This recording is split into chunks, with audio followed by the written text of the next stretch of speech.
राधे राधे राधे। ज्ञान सागर में आप सभी का स्वागत है। आइए हम आज ज्योतिष के माध्यम से स्वास्थ्य संबंधी शारीरिक स्वास्थ्य संबंधी कुछ चर्चा करते हैं कि ग्रह योग कैसे जो है व्यक्ति को एक स्वस्थ या फिर उसको जो है बीमार कर सकते हैं, या फिर किस तरह के बीमार कौन कौन से ग्रह योग मिल करके बनाते हैं, इसके विषय में कुछ जानने की चेष्टा करते हैं।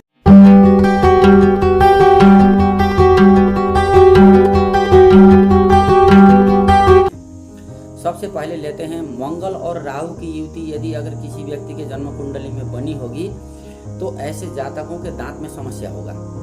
दांत में कीड़ा लग सकता है, या फिर दांत में जो है सीमेंट चांदी इत्यादि भरवाना पड़ सकता है, या दांत को ही निकालना पड़ सकता है, या फिर दांत टेढ़े मेढ़े होंगे तो उनमें ब्रेसेल्स इत्यादि लगाना भी पड़ सकता है। तो दांत संबंधी समस्या होते रहेगा जिनका मंगल और राहु की युति बनेगी। हालांकि मंगल और राहु की युति से अंगारक योग भी लग जाता है, तो ऐसे जातक थोड़ा सा गुस्सैल स्वभाव के होते हैं, उनको अंगारक योग का भी उपाय करना चाहिए। हनुमान चालीसा का पाठ नियमित करने से अंगारक योग का दोष शांत हो जाता है। उसी प्रकार से यदि अगर गुरु और राहु की युति बन रही है तो गुरु और राहु की युति से जो है एक तो गुरु चांडाल योग लग जाता है। अपने से बड़ों की बात को ऐसे जातक जल्दी अपने गले से उतारते नहीं हैं, या फिर उनकी बातों को आसानी से मानते नहीं हैं। अब यदि अगर स्वास्थ्य को देखा जाए तो लीवर और फास्ट फूड है ना। अब गुरु जो है लीवर के कारक हैं हमारे शरीर में, और राहु जो है जो फास्ट फूड इत्यादि जो खाते हैं हम लोग, बर्गर पिज्जा चाउमीन है ना, या फिर कोई जो पैकेट वाले आइटम जो होते हैं, इन सब के कारक जो है राहु माने जाते हैं। तो गुरु और राहु की युति होने से खराब खाने के कारण फूड पॉइजनिंग होने की संभावना हो सकती है, पेट में समस्या हो सकता है, या फिर पेट संबंधी किसी भी प्रकार का खाना अपच भी हो सकता है। खाना कोई भी चीज़ खाएंगे पचेगा नहीं। तो ऐसे जातकों को खान पान में विशेष ध्यान देना चाहिए और बड़ों का आशीर्वाद समय समय पर लेना चाहिए। तो जंक फूड इत्यादि जो बाहर मिलने वाले पैकेट के आइटम ज़्यादा नहीं खाना चाहिए। अब बात करते हैं चंद्रमा या फिर बुध लग्न में बैठे होंगे या फिर द्वितीय भाव में बैठे होंगे। खास करके वहाँ पर भी राशि देख लीजिएगा, वृश्चिक राशि, कर्क राशि या फिर मीन राशि में चंद्रमा और बुध लग्न और द्वितीय भाव में यदि अगर बैठे होंगे तो बुध हमारे शरीर में स्किन का कारक है और चंद्रमा जो है ब्लड का कारक है। तो ऐसे जातकों को स्किन प्रॉब्लम हो सकती है, या फिर ऑयली स्किन हो सकता है ना। तो स्किन संबंधी एलर्जी भी हो सकती है। तो ये हो गया चंद्रमा और बुध की युति। अब यहीं पर मंगल या शनि की युति यदि अगर बन जाती है लग्न और द्वितीय भाव में, तो खास करके वृष राशि में मंगल और शनि की युति लग्न और द्वितीय भाव में बन जाती है, तो ऐसे जातकों के ना चेहरे पर कई सारे जो फोड़े फुंसियाँ या फिर दाग धब्बे है ना, पिंपल्स इत्यादि ये ऐसे जातकों के ज्यादा आते हैं। ये तो हो गया मंगल शनि की युति।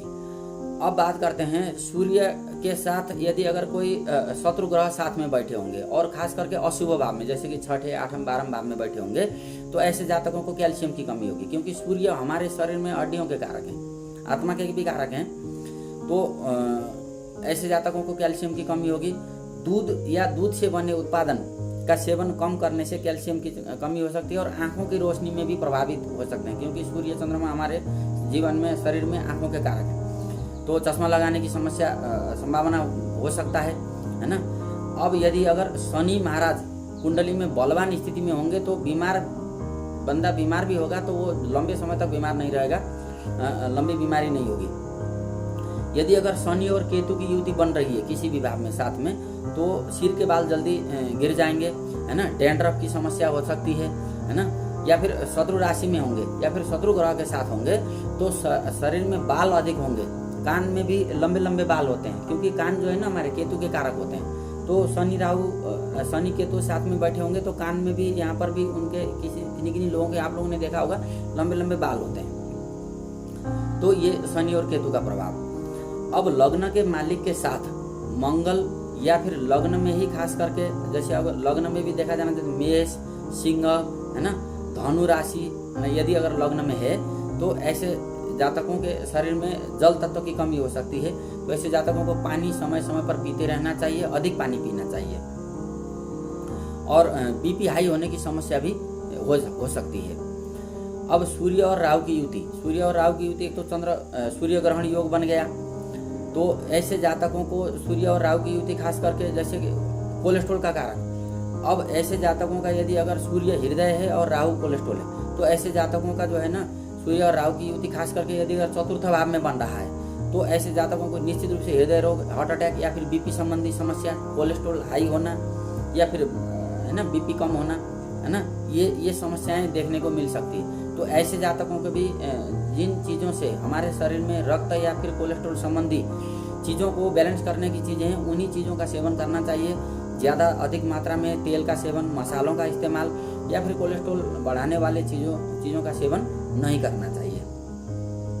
अब बात करते हैं चंद्रमा और राहु की। चंद्रमा और राहु जो है ना, चंद्रमा हमारे मन के कारक है, मस्तिष्क के कारक है, और राहु भी जो है सिर का हिस्सा है, तो वो भी मस्तिष्क को ही ज़्यादा प्रभावित करता है। तो ऐसे जातक जो है ना बहुत अधिक तनाव लेने वाले होते हैं, मेंटल प्रॉब्लम हो सकता है, साइकेट्रिक इलनेस भी हो सकती है। तो ऐसे जातकों को अधिक नेगेटिव थॉट्स ज़्यादा आते हैं, बुरे विचार मन में ज़्यादा आते हैं, नींद में भी बड़बड़ाने लग जाते हैं, या फिर नींद में उठ कर के चलना, या फिर एक बार नींद भंग हो गया तो जल्दी नींद नहीं आना, इस तरह के, है ना। और ऐसे जातकों को लगता है कि उनके ऊपर कोई प्रयोग हो रहा है या उनके ऊपर कोई न कोई तांत्रिक असर हो रहा है, ऐसा भी वो इस भ्रम में रहते हैं, है ना। और बहुत ज़्यादा सेंसिटिव होते हैं किसी भी चीज़ को लेकर के, अत्यंत मतलब हाई सेंसिटिविटी इनके भीतर मस्तिष्क में चलते रहता है। बहुत ज़्यादा कल्पना में रहते हैं, कल्पना में खोए रहते हैं। ज़्यादा सोचने के चलते ऐसे जातकों का जो है मानसिक संतुलन बिगड़ भी सकता है।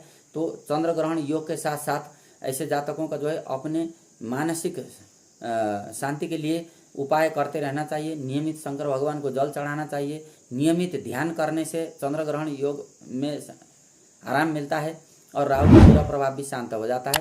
साथ में सेवा, परोपकार और दान पुण्य के कार्य भी करते रहना चाहिए। बड़ों का आशीर्वाद नियमित रूप से लेते रहना चाहिए, जिससे कि जितने भी बुरे ग्रह हैं उनका बुरा फल हमारे जीवन में ना पड़े।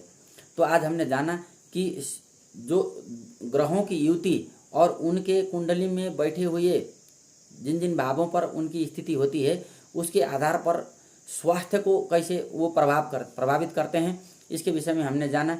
वीडियो आप लोगों को कैसा लगता है, वीडियो देख करके अपने सलाह सुझाव और प्रतिक्रियाओं को समय समय पर देते रहिएगा। राधे राधे।